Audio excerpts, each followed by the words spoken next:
Hey guys, so we have finally made it home. We actually got home a few days ago. Today's Saturday, so I was like, I need to record something because this week is just gonna be a draw at that point. I apologize about my lips. You can probably see it, it's like really red. They got, well, not welted. Welted is bad, not the correct word for it, but they basically got burnt in the sun and they blistered and cracked. So it happens to me a lot actually, like if the weather changes. So if it's really cold I get that, and if it's really hot, so it's I have really sensitive lips, so sorry about that. Oh well. What did I want to tell you? Okay, so we're going to IKEA today because the blankets that we have on our bed and the pillows are synthetic, and it's been so hot here and I really hate synthetic anything. And since we were not planning to stay in this apartment, which brings me to my next point, which I will cover later, and we were not planning to stay here any longer than the 3 months that we initially signed the lease for, we were like, okay, we're not gonna get any blankets or anything because then we have to move, and what if the size of the bed is different and all these things, so we're just gonna put up with it. But now that it's been getting so incredibly hot, I mean, it was like the weather is doing crazy things. Today it's 70 Fahrenheit, but then 2 days ago it was like 100 Fahrenheit, and it's just constantly dropping up and down. But even though it's cooler outside, it's still kind of warm inside, and the windows are open, so if you can hear the street, I'm sorry. And which we needed to get because I can't sleep under the synthetic blankets anymore. I get so sweaty. We just like wake up in the middle of the night completely drenched because it's just so, it's like you're wrapped in plastic. It's horrible. So we're gonna go do that today, and there's actually a shuttle bus in Paris that will take you to an IKEA. So there's several outside the city, and I think they have different locations for different locations of the bus for different IKEA locations that you're trying to get to. So it's a free shuttle bus. You have to get there and then it will take you to IKEA and back, but I think we're probably gonna get a taxi back just because we'll have all the stuff with us, and I don't know how long we'll be there, so we're gonna do that. And somebody pointed out to me, thank you, that I did not ever update you on what is going on with our apartment, because I said that we needed to move out and we had no place to live, and then just kind of never spoke of it again. But what happened is that we re-signed the lease for another 3 months, so we're gonna be here for another 3 months, and which is why it's time to get proper bedding supplies, or you get what I'm saying. I'm still a little fuzzy with all the traveling and whatnot. It's been slightly more difficult to get back into the routine and like the time, I suppose, not because we're jet lagged, but just because we're kind of tired and yeah, just tired, and we're like kind of cleansing from the food in Thailand, which I'm not trying to make this like a negative video or anything, but the food there was really bad. It was such bad quality food, and we were there for 2 weeks, and you could really start feeling it, especially towards the end, which is really interesting because when we just got there, we eat like about, in like normally like in our day-to-day life, we eat about 2 times a day. And I know that sounds really little, and we don't eat like really big portions or anything. It's very small. We just have like, we don't have a starter, a main, or then like a dessert or anything like that.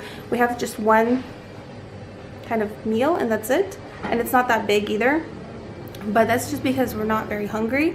And we'll snack sometimes, and that'll be like our 3rd meal, but it'll be like fruit or yogurt or just something very small like that. Sometimes we'll make a pot of tea and have a pastry, but that's very rare because we don't really have sweets that frequently. But just, yeah, mostly it's fruit or yogurt, or it could be like a slice of bread with butter and stuff, so just something like that.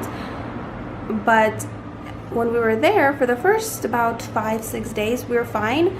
But then after that, we started getting so incredibly hungry. We would eat, and then 30 minutes later you're hungry again, and it started increasing the longer we stayed there. And it's interesting because you're eating the food, but it has such little nutritional value in there that you don't have the energy. Like your body doesn't extract the energy it needs from it, which is interesting because I feel like if you're always hungry, then that's because the food you're eating doesn't have nutritional energy that you need to, you know, keep going. So, which is interesting because before I started eating healthy, and especially even before we moved here to Europe, I used to be hungry all the time. Like I was hungry all day long. I was constantly eating. And when we moved from Portland, well, actually when we left Portland in general, we started eating a lot less because the food we were eating was more nutrient dense, I guess. So yeah, this is the most like random video ever. So yeah, I don't know, that's kind of fuzzy still. So it's been more difficult. So we've been drinking green juices and things like that and trying to clear out, and I think it's been going pretty well. But the food here is so good. We had sushi and it was insane. It was so good. It was amazing. It's like an explosion in your mouth. I don't even know. That doesn't sound very appetizing, does it? Yeah. Oh, one thing, I need to like sew my jacket before we leave. And remember I showed you that Zara jacket I bought that's like really pretty? Well, I am never ever shopping at Zara ever again. Their quality is just ridiculous because I feel like even H&M has better quality than that. I mean, this is like a canvas jacket. The pockets are literally ripping. One pocket already ripped right here, and the reason I'm even like going through so much trouble is because it's so pretty and it's really lightweight, so it works, but it's just so pretty. Like this pocket ripped and I tried to sew it up, and the fibers are so thinly woven together that when it started ripping, it just started kind of spreading apart and ripping apart the fibers. I don't know how to explain it. I'm gonna try to show you the other pocket that I need to fix right now, because that one I pulled on and it ripped, but this one is just there from the weight. Like, I don't know if you can see that, huh? Like right here, it's pulling apart. Just the quality is so bad. I'm honestly really disappointed because like H&M has better quality than that. It's silly. So I will never shop there again, and I don't recommend you to. Well, I don't recommend you to buy this, which is sad because it's so pretty, or really anything that I showed you from them, because I'm wearing the white t-shirt because just put it on. It's kind of like my home shirt now because I wore it, I washed it, and it ripped. It already has a hole in it. Seriously? Like seriously? I mean, I understand it's not, you know, expensive or anything, and it shouldn't last you forever, but it should last you more than one wash, especially when 100% natural, organic, free trade, blah blah blah cotton. I don't know. This is becoming a very weird video. So we're gonna go to IKEA. I'm probably gonna take you, which I don't know why that would be interesting, because I feel like IKEA is IKEA anywhere, but I guess we'll find out what IKEA is like in Paris. So I'm gonna go and I'll see you later.